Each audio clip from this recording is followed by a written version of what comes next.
Welcome back, Wonders. Today we're talking about controlling condensation and humidity inside your RV. Stay tuned.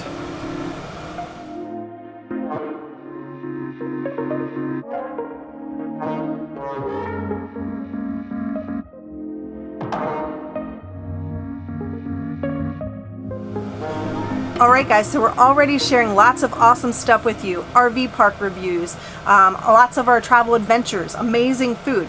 But now we're going to start sharing with you RV tips and tricks for living the full-time RV lifestyle. That's right. So if you want to keep on learning about our full-time lifestyle, now's a great time to subscribe to our channel. Make sure you hit that notifications bell. It'll let you know every time we release a new episode. Alright, so today we're starting out with controlling condensation and humidity inside your RV. We recently just kind of ran into a problem with that. We've mostly been out west in the desert. We haven't really had to deal with it, but now we are back east. It's raining outside. It's cold. We have to run our heaters a lot more. Right, we're having to keep everything closed, and we're cooking inside instead of outside on the grill. So we're just building up lots of moisture in here, and we need to get that taken care of. So why exactly is condensation and moisture a problem in an RV? Well, it comes down to the moisture causing mold and mildew. It can even cause corrosion or the materials in your RV to rot or deteriorate. So this is one of our windows from this morning. You can see there was a lot of condensation buildup overnight. It's just dripping water. So we got to do something about this, or we need to get more cats. Before we can fix the problem, we need to know what causes the problem. So humidity buildup and condensation buildup usually happens when you have extreme of temperatures, poor ventilation. It happens to be really cold here, so we can't open up as many vents and windows as we normally do. And cooking, showering, even breathing can increase humidity inside of an RV.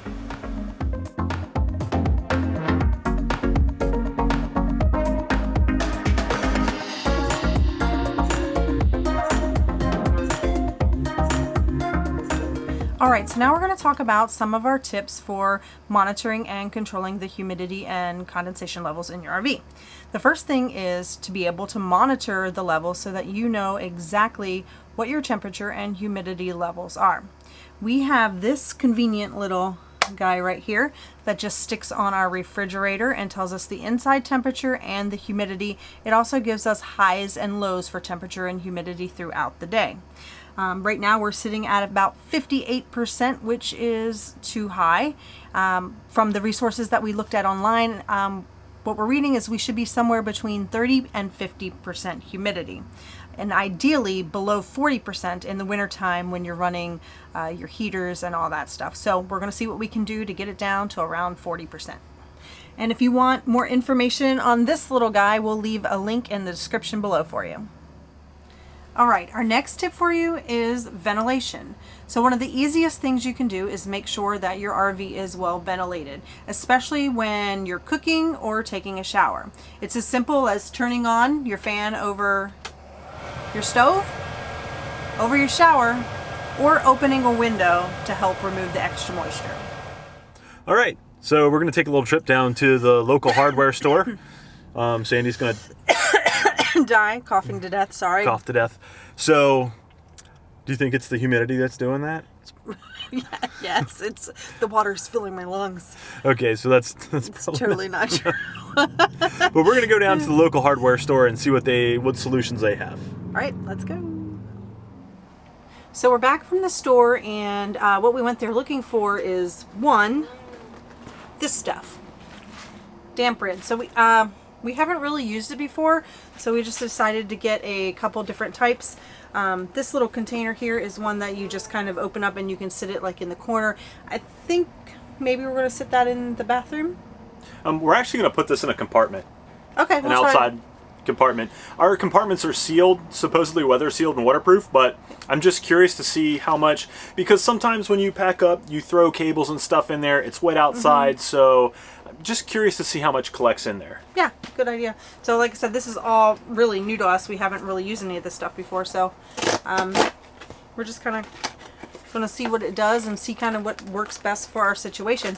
But what we have here are, these are like little moisture bags. So they're kind of cool, and you can hang them in closets, you can hang them... You can hang those in the bathroom from your towel rack, something like that. Maybe we'll try that. We'll hang this in the bathroom just so it'll be in there to help absorb some moisture, and we'll see how these do as well. These are fairly cheap options. This was like $2-3. I think $5, like $4.97. Okay, below $5. And this for a 3-pack was like $8, like $7.97. So yeah, I'm not sure how much they are online. We'll put some links to online too, so you can find them easily. But yeah, let's give it a try. All right, so you basically just take this thing out of the package and you unfold it and you hang it pretty much wherever you want. So apparently when all these crystals dissolve, you just kind of throw it out and throw it away. But we have a hook right here, so we're just going to hang it here and see what we get. Okay, so the small container ones are actually refillable. You just buy more of these crystals.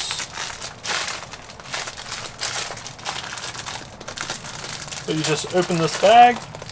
I'm going to try to do it without making a huge mess.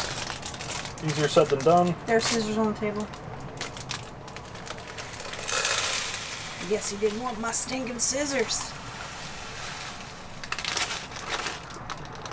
Alright.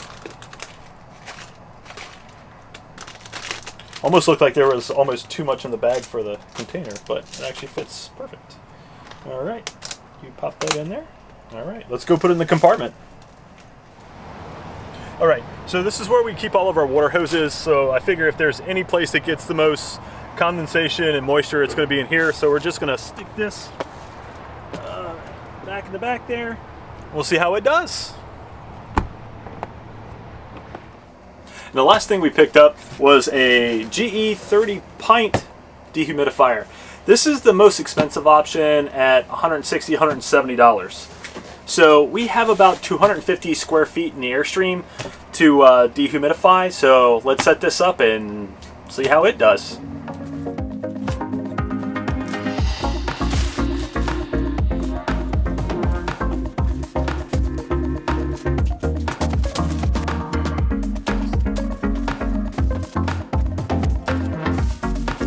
This thing has some really tough tape on it.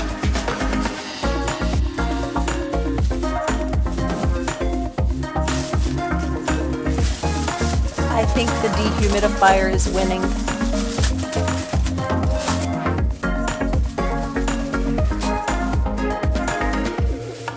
Alright, so we should be able to plug it in. This has 3 fan settings, basically low, medium, high, and it says that it pulls 30 pints from the air in 24 hours. So we're going to set this up and we're going to check back on it and see how it does. Good morning, guys. So it is now the next morning. We let our damp rid sit overnight, as well as let our dehumidifier run overnight, and it stopped running at some point overnight, so I think we're full. So let's take a look. Ooh, careful. Careful. Yeah, very full. Oh, it's got a little handle. But that comes in handy. See what I did there? I do see what you did. I think we had a lot of moisture in our air.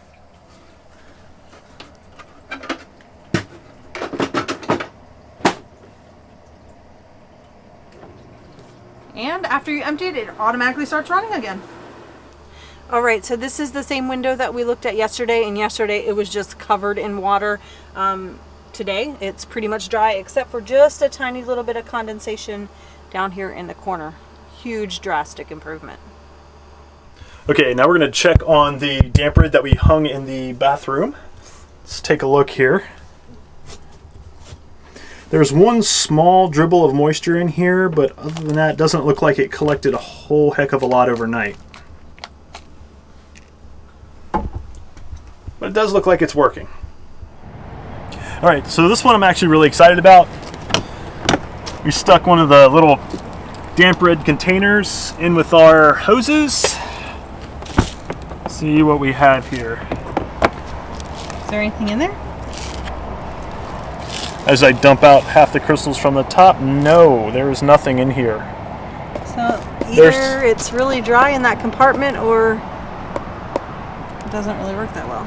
So this being said, we're doing all of this at the same time, so it could be that the dehumidifier is doing a heck of a job pulling everything out. So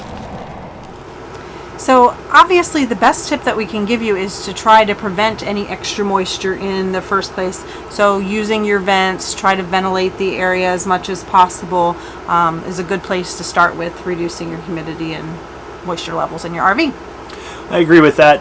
You're not always going to be able to do all that, especially if you're full-timing. So I think the most effective method is the dehumidifier. It pulled out a lot of moisture.